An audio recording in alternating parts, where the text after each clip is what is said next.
अंजलि की उम्र लगभग 30 साल हो चुकी थी। वो एक स्कूल में टीचर की जॉब करती थी। अंजलि के घर में उसकी माँ के अलावा उसका छोटा भाई और भाभी भी रहा करते थे। 30 साल की उम्र होने के बाद भी अंजलि की अब तक शादी नहीं हुई थी। इस बात को लेकर अंजलि की माँ रुक्मिणी देवी काफी परेशान रहा करती थी। माँ, मैं स्कूल जा रही हूँ, जरा मेरा टिफिन तो दे दीजिए। अब क्या पूरी जिंदगी मैं तुझे टिफिन बनाकर देती रहूंगी? अरे कुछ सोचा भी अपने बारे में या बस ऐसे ही?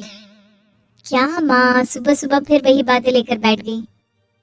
माँ गलत क्या कह रही है अंजलि दीदी, इतनी उम्र हो चुकी है आपकी, माँ कब तक आपकी सेवा करती रहेंगी। भाभी, मैंने माँ को कब कहा कि मेरी सेवा करो?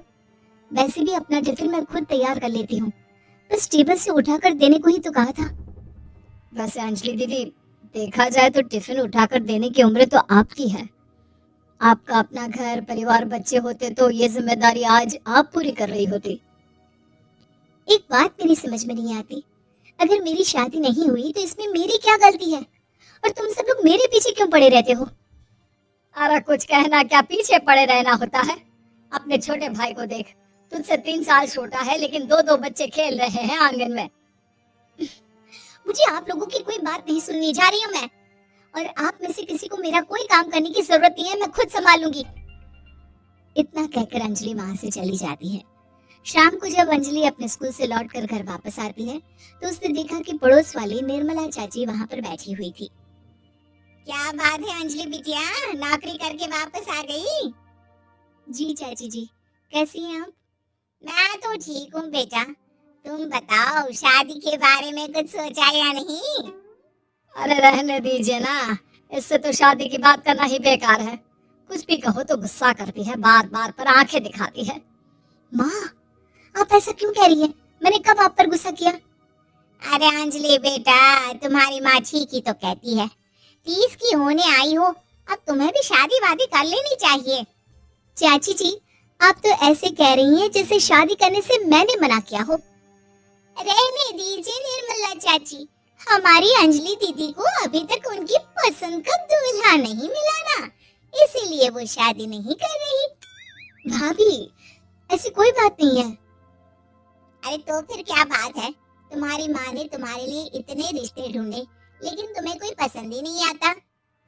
क्या है ना चाची जी, हमारी ननद रानी नौकरी जो करती है, ऐसे ही थोड़ी ना किसी को पसंद कर लेंगी। अरे भाई, नौकरी का घमंड है तो बात अलग है, कोई और बात हो तो बताओ, कोई रास्ता निकाला जाए। नहीं नहीं चाची जी, कोई बात नहीं है, बस मुझे अभी तक अपनी पसंद का कोई मिला नहीं है। सुन लिया आपने, इस लड़की के तो पर निकल आए हैं, और इतनी उम्र में अपनी पसंद का कोई मिलेगा भी नहीं इसे। माँ, आप मेरी शादी को लेकर हमेशा मुझे ताने क्यों मारती रहती हैं? अपनी माँ की बातें तो ताने लगती है। ताने हैं? बताओ मैंने कुछ गलत कहा क्या? देखो, ये सब छोड़ो, मेरी दूर की बुआ का बेटा है, उसकी अभी शादी नहीं हुई है, उम्र होगी कोई 34-35 साल। आप कहें तो बात आगे बढ़ाऊं? अरे हाँ हाँ, क्यों नहीं, ये भी कोई पूछने की बात है। अरे जल्दी से लड़के को यहाँ बुला लो। माँ, आप मुझसे पूछे बिना मेरी शादी की बात करने जा रही हैं, और मेरी उम्र 30 भी पूरी नहीं हुई है। निर्मला चाची कह रही है कि वो लड़का 35 साल का है। अंजलि दीदी, आपको क्या लगता है इस उम्र में कोई फिल्म का हीरो आएगा आपके लिए? देखिए, अब पसंद और नापसंद की बात तो रहने दीजिए, पसंद करने की उम्र तो आपकी निकल चुकी, अब तो जो भी मिले उसी से शादी कर लीजिए, इसी में भलाई है। तेरी भाभी बिल्कुल ठीक कह रही है, अब जैसा रिश्ता मिले उसके लिए हाँ कर देना, ताकि हम भी गंगा नहाए। ठीक है, चलिए मैं उस लड़के को कहती हूँ, वो कल ही अंजलि को देखने आ जाएगा। अगले दिन निर्मला चाची के दूर का रिश्तेदार अंजलि को देखने उसके घर आता है। उसका नाम था अजय। अंजलि जी, तो आप नौकरी करती हैं, वो भी स्कूल में? जी हाँ, मैं स्कूल में टीचर हूँ।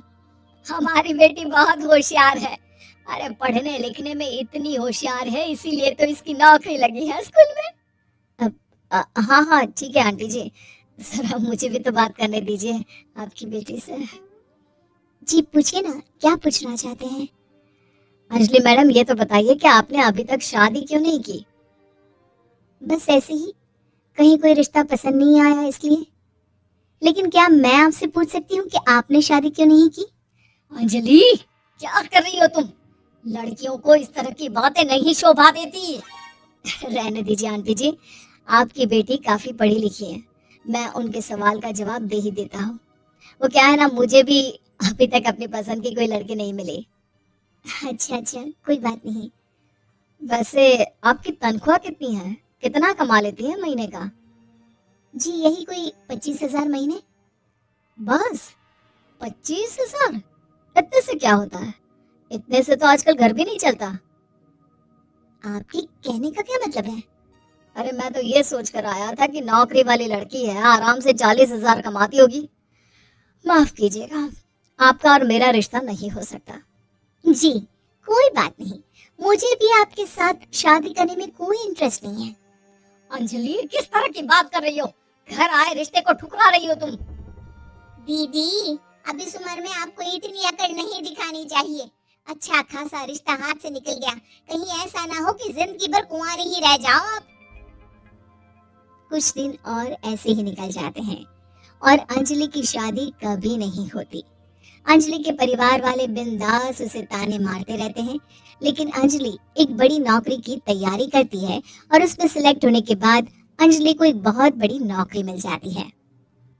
अब तो दीदी के नखरे और भी ज्यादा बढ़ जाएंगे भाई, अब तो इतनी बड़ी नौकरी जो लगी है, अब इनकी शादी होने से रही। माँ, मुझे नौकरी के लिए दूसरे शहर जाना पड़ेगा। आप जानती हैं ये बहुत बड़ी जॉब है और इसमें पैसे भी बहुत ज्यादा मिलेंगे। अच्छा, कितने पैसे मिलेंगे बेटा? माँ, मुझे हर महीने 90,000 90,000 सैलरी मिलेगी। क्या?